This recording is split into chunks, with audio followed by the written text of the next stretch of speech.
Hello everybody. In this video, I will share some things about stress. I got a John Wick reference for you and some prefrontal lobe stuff for you to look at. Okay, so how do you guys relieve stress? Like, do you get like a shoulder rub or go for a spa day?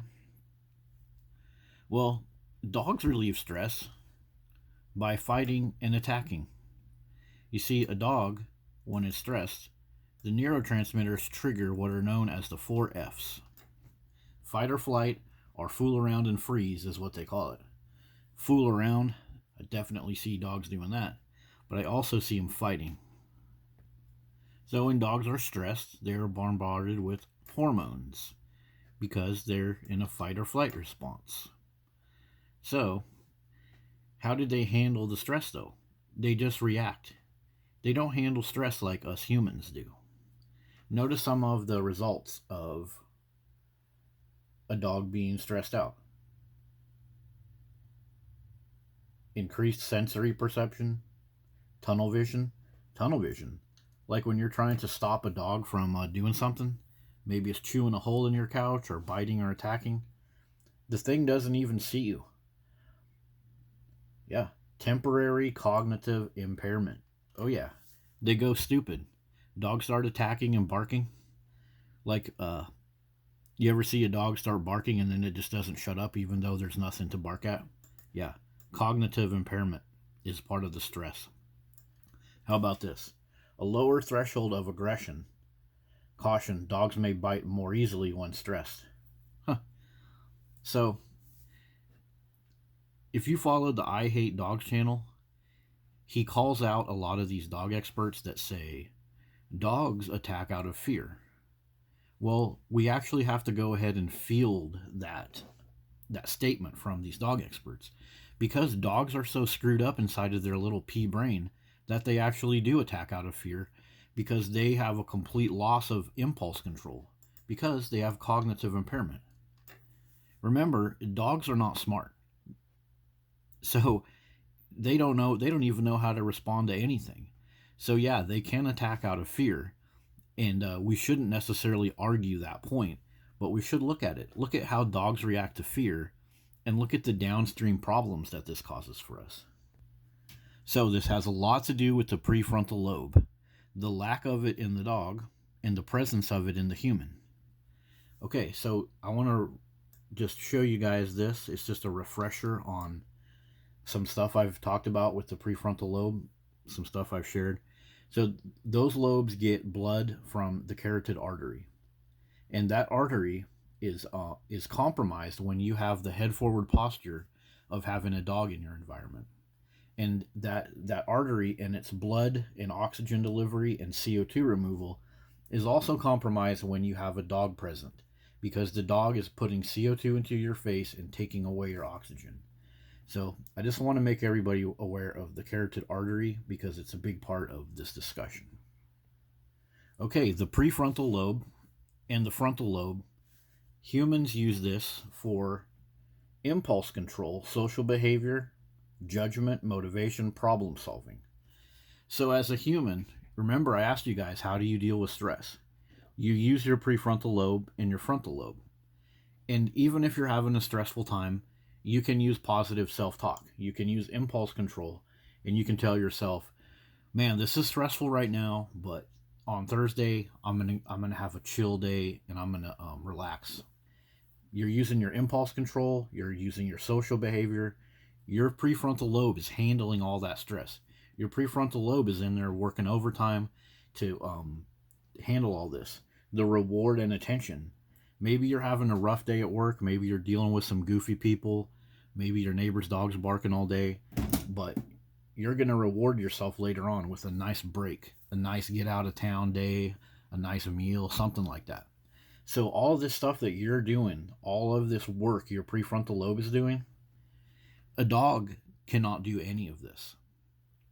So if you are a dog owner and your dog is stressed, as they constantly are, dogs are constantly having anxiety. Now you're taking your prefrontal lobe, doing all this stuff that you have to do for yourself. Now you're getting double teamed. Now you have to do all of this stuff for your dog too.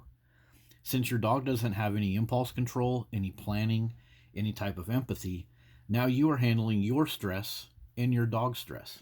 So, like I mentioned before, this is another habit of dog ownership that hammers your prefrontal lobe. When we deal with dog owners are very impulsive. They're quick to go emotional. Even the nicest dog owner that you ever met, if you have a contrasting opinion about should dogs be allowed loose over here, should dogs be allowed to bark all day, boom, all of a sudden you're in a big fight. Impulse control. Phew. So the brain of a dog owner is getting hammered by having to do double the work of this and therefore more stressed and therefore not as good at any of these. So notice this blue highlight right here. This is what the mainstream dog culture tells everybody to do. You need to fix your environment and prevent stress on the dog. You got to buy him more chewies, more memory foam beds, be quieter, all of this stuff. So this just kind of bolsters what I was talking about before. As humans, we have to constantly adjust ourselves to handle the stress of dogs because they don't have the prefrontal lobe to do it. So that's hammering our prefrontal lobe more and more. And how can that be good? How can stressing ourselves out worse just to de-stress a dog? An example of this craziness out in society. So the John Wick movie, they had 2 pit bulls in that movie. Did you know that? So stress. So this pit bull attacked a horse, but they blamed stress. The outdoor location put a bunch of stress on the pit bull. That's why the pit bull started a fight with the horse. Well, the pit bull actually didn't start a fight. As they say, the pit bull attacked the horse. The horse was just standing there. This story, I'll go ahead and put in the description. Funny thing is, it used to be on Instagram. It's completely pulled down, and so is the account. This little account right here, it's completely gone. So that's interesting. But I just wanted to show you this because this is an example from society. This is everywhere. People say that the dog was too stressed, and that's why it did something. Well, okay, fine. Let's take that at face value then. Why would we put something in our life that responds to stress by hurting us?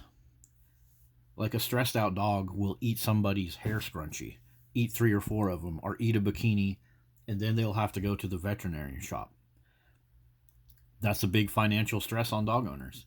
And they'll say, well, you need to quit putting your hair scrunchies around. You need to pick your clothes up better. So we are just taking up more and more stress on our body, hammering our prefrontal lobe, just for these dogs that have no prefrontal lobe and no proper way of dealing with stress. Would you want to have a roommate living in your house and it's like, hey, when I get stressed, I'm going to eat your shoes, bite you, and I'm going to stand at the window and yell all day if you don't come back from a date soon enough? No way. You would kick that person out. But yet, we're happy to do this with dogs. So that's been our look at stress and how dogs manage stress and how humans manage stress. What do you guys think? What does everybody think about this? Is this fair to our prefrontal lobe to make us have to double work all of this stuff just for a brainless dog that lives off of us rent free? Nothing but an expense and a liability.